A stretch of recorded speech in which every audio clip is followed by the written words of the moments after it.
Hey there, welcome back to this playthrough. Welcome to 4 Accelerator. I'm your host, Zoo. This might seem familiar if you watched the last episode because I accidentally lost the save that we started at the beginning of the medieval era, which is just as well because I think this game was just about lost. I mean, it's possible we could have recovered. We repelled Simon Bolivar's invasion. Although he did take our capital, we took it back. He took this city, we took it back, which reduced the population of both.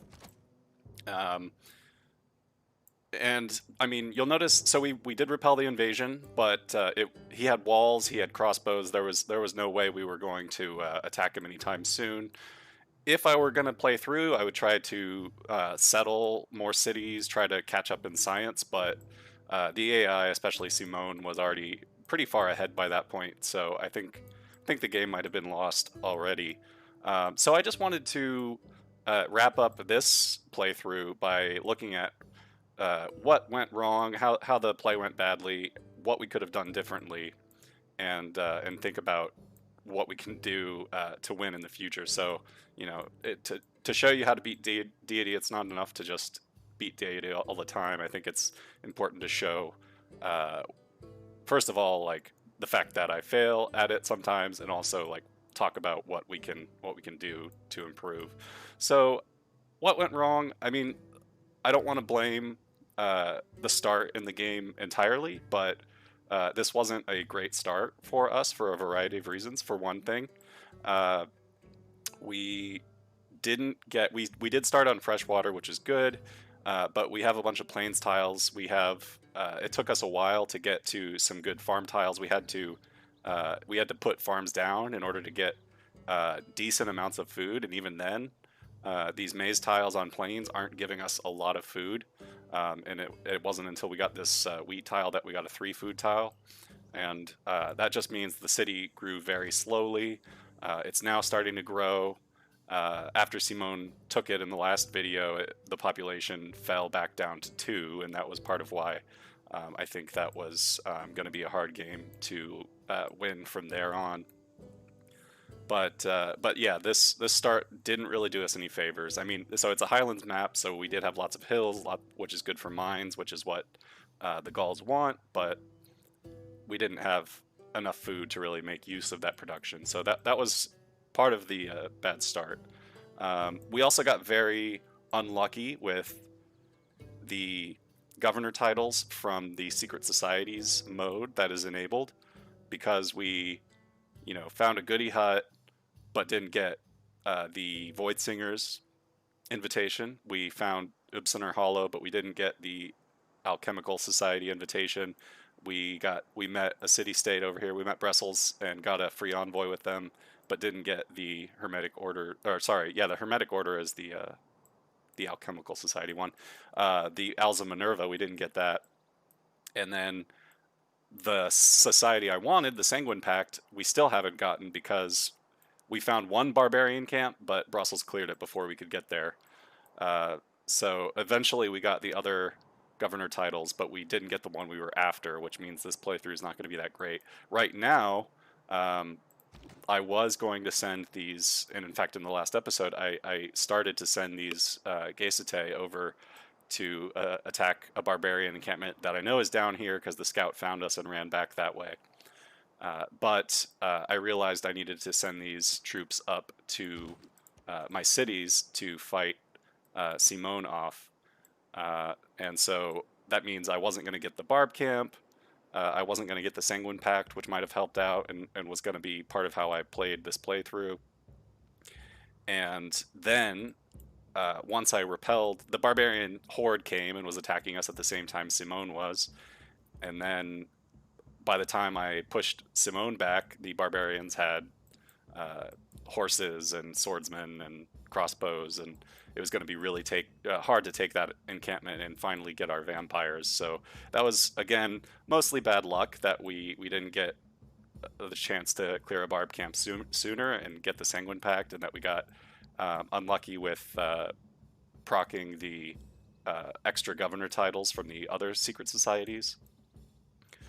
If you are playing a game and you're not set on which secret society you want to join, you might just pick between the first couple that show up if you're having trouble unlocking all of them right away. That's probably going to help you more than waiting for one in particular. But I did want to get vampires in this game in particular just to play with those, which is another good reason to restart, which I will be doing after this stream. So some other things. Let's talk about what we could do differently. Let's not just blame the map or RNG. Let's think about what we could do differently. Well, right now it would be helpful if I had some spearmen, which in the last video I started building spearmen here and in this city. I have a few Gaecitae. These ones are pretty far out from my cities. If they were closer to my cities, they would have helped me fend off Simone. Maybe my cities wouldn't have been taken if these Gaecitae were already up here in a defensive position, which, given that I had a really aggressive neighbor fairly close by, I probably should have been more willing to keep them up there near him to fend off attacks. But I really wanted to go for that barbarian encampment. So that was a mistake. Could have done differently. I got a little bit greedy with my tech choices because I went for bronze working and immediately went for iron working when I could have instead gone for animal husbandry and perhaps archery.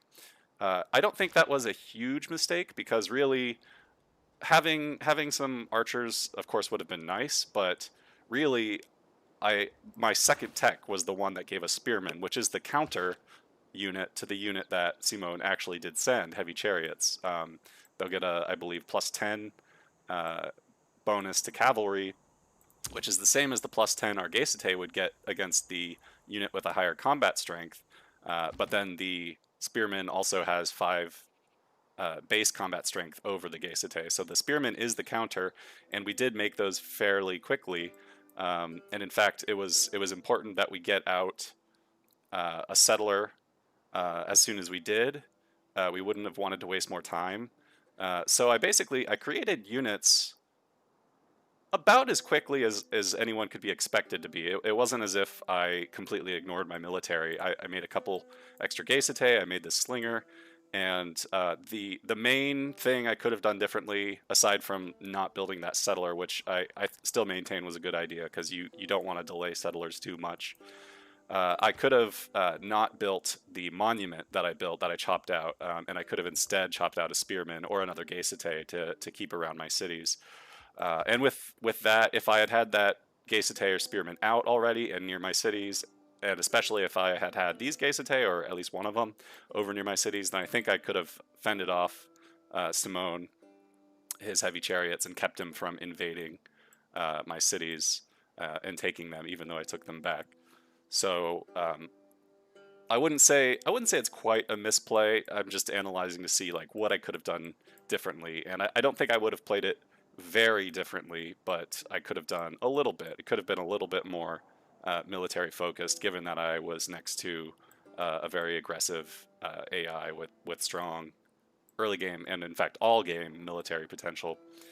The last thing I think I want to say is this wasn't the best map in terms of settling locations. So I had this one source of fresh water, the river and the coast here, and I knew I needed to settle somewhere in this vicinity.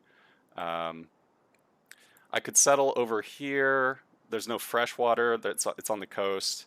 I do have some mountains around here. There's some mountains up there that I would want to settle to put down a campus, because obviously science is very important to a domination game. But as you can see, they're really, aside from this tile right here where there's mountains and a couple of hills for mines for the Gaul's adjacency bonus, I don't really have any mountains on fresh water. So I basically have the choice between cities that will actually be useful and have housing, enough housing to grow, and cities that could get a decent campus adjacency for a campus or any district that I needed, but it wouldn't really grow because it wouldn't have housing. So in that case, maybe you settle the city and just go for the district and don't worry about the fact that the city's not going to work any tiles. Although in that case, the district's going to take quite a while to build. I don't. If I had settled here, for instance, and built a campus there, I'm not sure that the campus would even be finished by now. So yeah, so the map's not terrific in terms of getting an early science lead, which is kind of necessary if you've got an early, close, aggressive neighbor like Simone was in this case. So yeah, and I mean, I was close to the tundra down here, so if I settled, I mean, if in the long term, if I had gotten some holy sites around Uppsaner, then by the time I got the Grandmaster's Chapel, I could have gotten a fair amount of faith to produce military, buy military with faith. But that is long term. That's not a short term play. In the early game, your faith is just going to distract you from building religion in a domination, or building military in a domination game. So I think I was right not to sort of settle around Uppsaner Hollow. And this would also be a little too far to settle as my first settle, and maybe there's like mountains or something over in this direction, but again, it's just a little too far to get to, and it wouldn't have really helped out this city very much if I had settled all the way over here and filled in the land later. So yeah, I think that's about all I can say. So it's not the best map. It certainly was a little unlucky with the start in terms of governor titles and barbarian camps and everything, as you know, both for the Sanguine Pact invitation as well as for the boosts to bronze working and military tradition. Not having luck with the barbarian spawns really slowed us down there. I could have, you know, in hindsight, I could have played a little bit better by focusing a little bit more defensively, but not much. I mean, honestly, not many turns have passed, and I pretty much built everything just as I needed to build it. I needed to get out early builders because I needed to get farms down in order to get my city to grow, and I did need to get a settler out, so there wasn't really much opportunity to build much more military. I guess if I had to make one recommendation, if you're in this sort of a situation, you get this sort of a start, you find out you've got an aggressive neighbor, is don't send your military out scouting too far. Keep them a little bit closer to home and keep them on the side that your aggressive neighbor is on, and that might deter them from attacking you at all. And if they do attack, then at least you've got the military there to help fight them off. I mean, the Geisite are strong. They can stand up to heavy chariots. They're not quite as good as spearmen at that, but they are good, and they'll be good against these slingers as well. Although, actually, I don't think they get their +10 against the slingers because the slingers have a lower base combat strength. I think it's always based on their like melee strength. Not their range strength. I could be wrong about that. So yeah, that's my main advice would be to, if you need to play a bit more defensive against the Deity AI, just don't run off with your units. I think we did have enough units to defend, we just didn't keep them close enough to home. So anyway, that's all I want to say about this playthrough. I'm about to start a new one. I'm going to restart the stream and start a new VOD. So thanks for tuning in for this recap of what we could do better and how not to beat Deity. And hopefully the next playthrough will be a lot better and run a lot smoother. And hopefully it'll be a good game that we can win with domination. So I hope to see you shortly. If you've liked the series so far, please like and subscribe. Please leave a comment with your feedback. Always love your feedback. But please join me for the next episode and see what's hopefully going to be a better game. Later.